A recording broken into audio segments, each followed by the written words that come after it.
Welcome to Empower. This is a program that focuses on people and workplace. I thank God that He has been together with us. He's taken care of you, taken care of me, and that is why we are here again. My name is Beatrice Chuchu. We connect to empower and we inspire. And today we are going on to look at this person that God created and has given them an assignment on earth, and they need to continue being the light. Of late, we've been looking at the virtues that someone should have so that you can become that person or that great person that you are made to be, and we continue from there. But before I introduce the topic of the day, I want to introduce my guest today so that we can know who she is, what she does, and then we can continue the conversation. Welcome. Thank you so much, Beatrice, for having me once again. My name is Irene Sifuna. I'm a HR professional. Thank you for having me on the show today. Welcome, Irene. How have you been? I've been fine. Yeah. Great to see you again. Thank you so much. And today we are continuing. Last week we were looking at commitment. For the last 2 weeks, we've been looking at commitment at workplace. And today we are looking at something different, because as we continue to be committed to what God has placed in our hands to do, then we also need to be people of integrity. And today we are talking about integrity at workplace. And one thing about integrity is a word that is used quite often. Organizations use it as vision, as part of their core values when they are bringing to us the vision, mission, and then the core values. And we also use it individually when, especially during interviews, you say, you know, I'm a person of integrity. And we want to look at it. What is all this about integrity? How does it affect what we do at work, both as an employee and also an employer or the manager in charge? So Irene, a common word at workplace, integrity. People don't want to leave that behind. When you go for interviews, you ask people, okay, tell us about your values as a person. There is a very common word that keep coming up. So Irene, maybe as we start, what is this integrity, or how would someone define integrity? Integrity is doing the right thing through your words and actions, and especially when no one is watching you. It is that conviction. Yes. A commitment to consistently do the right thing in every occasion, whether someone is watching you or when someone is not watching you. Yes. Wow, I love the aspect of watching or not watching, because most of the times when you're being watched, we like, of course, maybe portraying a certain picture, but this aspect of not being watched, whether I'm alone, I can still do the right thing without having been monitored. Yes. I have to actually do it and do it well. Do it well.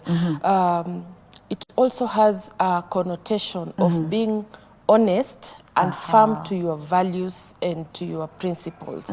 Yeah. Wow, honest. Yes. It's a connotation of integrity. Yes. Because honesty is something very personal, as also integrity. Because most of the time, someone will tell you I'm honest, but unless they do something you see they are not, okay, we may tend to believe them. And you've brought up an aspect of words and actions. And especially at workplace. Maybe we can expound that mostly on word and action. Okay, through your deeds, your actions and your words, you are able to demonstrate that you are a person of integrity. For example, being gracious to others, being respectful to other people, valuing honesty, being helpful to others. Those are all traits that portray that you are a person of integrity. And just as you've said, it's actually a personal conviction. It is a personal attribute that you need to have to show that you are actually a person of integrity. I'm looking at this aspect of word. For example, when I say I'm a person of integrity, or I keep my word. For example, I say something about myself and actually do it. Then it will show I'm a person of integrity. So my words should actually be true. In another word. You should walk your talk. Yes. You should be able to model integrity in every aspect of how you bring out how you appear to the rest of the people at the workplace. Yes. Wow, amazing. I was reading something, and it was saying that when it comes to matters of integrity, it comes with responsibility and accountability. Yes. Because you cannot be a person of integrity and you're not responsible, maybe to your word and also to the actions, as well as accountability to what I say, as well as to what I'm supposed to do. Yes. Just as you say, accountability, integrity, sorry, comes in many forms. Yes. And what you've just said is one of them. Being accountable to what you do. Yes. It means that you own up to your mistakes and you live your values as well. Okay? And also you are dependable and honest. Being dependable means that you are reliable. You can be depended upon. Yes. Yeah? Being honest is being truthful at all times, in all situations, irrespective or regardless of the outcome of whatever has happened. Yes. Yeah, and that's very important, because I imagine sometimes why people fail to stick to their word or to their values, as you said, is they fear the consequences. Yes. Because you're a person of integrity, sometimes you must go through some issues or some consequences that may not be really friendly. Yes, and that is why integrity should be part of the workplace culture. Yes. Where leaders, managers are able to allow employees to be able to take calculated risks, so that when an employee makes a mistake, it is seen as an opportunity for learning rather than a situation that would warrant a punishment. You see, immediately, anytime an employee owns up to a mistake and then the leaders punish, then it will create a culture where people will start hiding their mistakes and they'll not want to admit to their mistake. Yet, owning up to mistakes is an aspect of integrity. By the way, people who are integrity are not always perfect people.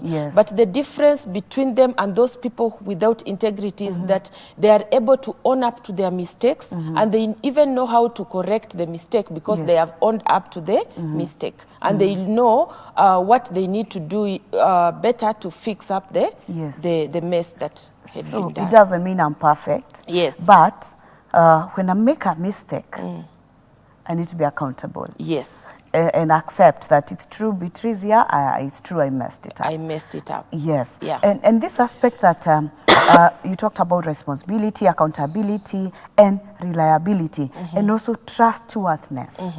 Can you be a person who can be trusted? Because I think integrity also adds this aspect of being trusted. Yes.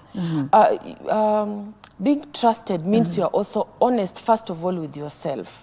You are accountable. You are able to be in charge of something, and the people around you feel comfortable with you being in charge. That is being trustworthy. Yeah, and it's an aspect of integrity as well. Yes. Yeah. Now, integrity at the workplace as well will also involve areas around relating with your employees, relating with customers, managing employees, and also making decisions. Yes, yes. Yeah. So the other thing I got about this is that it is that being firm in your moral principles. Because I believe that integrity can be tested at workplace. True. And you need to be a person who can be firm as far as your moral principles are concerned.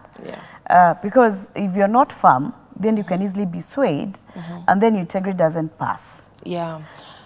That is very true, that you are supposed to be firm, firm in your beliefs, in what is right. We know that morals are a set of standards of behaviors that you live by. Therefore, when you are firm in your beliefs, it means you are a person of integrity. No matter what happens, you are not easily swayed. The only thing that you need to do is to find a good way of how to communicate your firmness without necessarily causing or bringing friction with the rest of the people. Yeah. Wow, I don't know why I've remembered something. Some time back when I was in Form 2, I was in one of the good schools in this nation. And when we were in Form 2, we happened to have, they call it a go-slow. It wasn't a strike. And it was a girls' school. It wasn't hard. It wasn't like something you're forced. But all of us happened to agree. It was such a smooth agreement, which I think for me, I look at it like integrity being tested. And after we all refused and went to the field, when the headmistress came to talk to us, and we refused to go to class, and she told us to go home and come back, having done nothing, no distraction, one thing that came to my mind, as being someone who was a person of integrity, being tested at such a point, someone would have said, remained firm. Because you've not been forced to go forced to not to go to class. There was no such force, but somehow we agreed. But for me, I go back there, I think my integrity that time was was tested. It was compromised. It was compromised because I had an opportunity to say no, I will not go to the field. Yes. But somehow we went, all of us. Yeah. So I think before you become firm, yes, the baseline is integrity must be aligning to your moral beliefs that are ethical. Yes. Yeah. So before you become firm on doing or not doing something, then it means you have to evaluate your morals. Yes. First of all, is it aligning to what is ethical? Is it the right thing to do? Yes. Is this what you'll do when people are watching and when people are not watching? Yes. Yeah, and then you decide that indeed it has passed all these metrics. Yes. Then therefore it means it's my personal belief, and therefore I'll stick by it no matter what. Yeah. Without, you know, something else comes here through that example I've given and what you have said. It's not that maybe we knew it was not right. And I think this is something that happens even at workplace, whereby you know very well this is what I'm supposed to do. Yet because maybe you're fearing something or you don't want to be seen like you're missing that solidarity, and you feel like, okay, I know this is not right. And I feel deep inside me, it's not correct. But I think, as you say, it calls for you to have that and decide to be firm. It is true. We may be having some points that are making us go this, but this is not the right direction.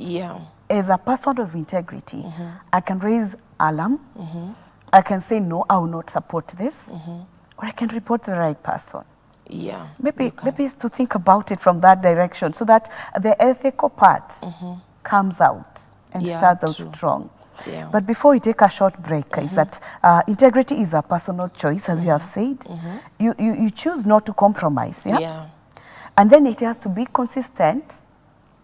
And then it has to be committed to the moral, ethical, spiritual, and those are the values that we hold as people. Yeah, that is very true. Yeah, because it's a wholesome thing. It's not just I'm going to be a person of integrity as far as my spiritual life is concerned, but I miss another one. Yeah, looking at the example that you've just given, in a scenario where we are having different opinions over what we term ethical, because I think that's what created your scenario of walking to the field. At that point you felt you are right, and I'm very sure the headmistress on the other side also felt that she was just on the right. So I think as an ethical personality then, maybe the headmistress would have found a way of actually, first of all, trying to bring you to her level of understanding and just trying to ask in a way that will not bring conflict, because I've seen scenarios where there's conflict between the students and the headmistress. We need to stop there. That's why we'll take a break. Thank you so much for being part of this program. I believe that you're learning with us as we continue to talk about integrity. Don't go far. We'll be right back.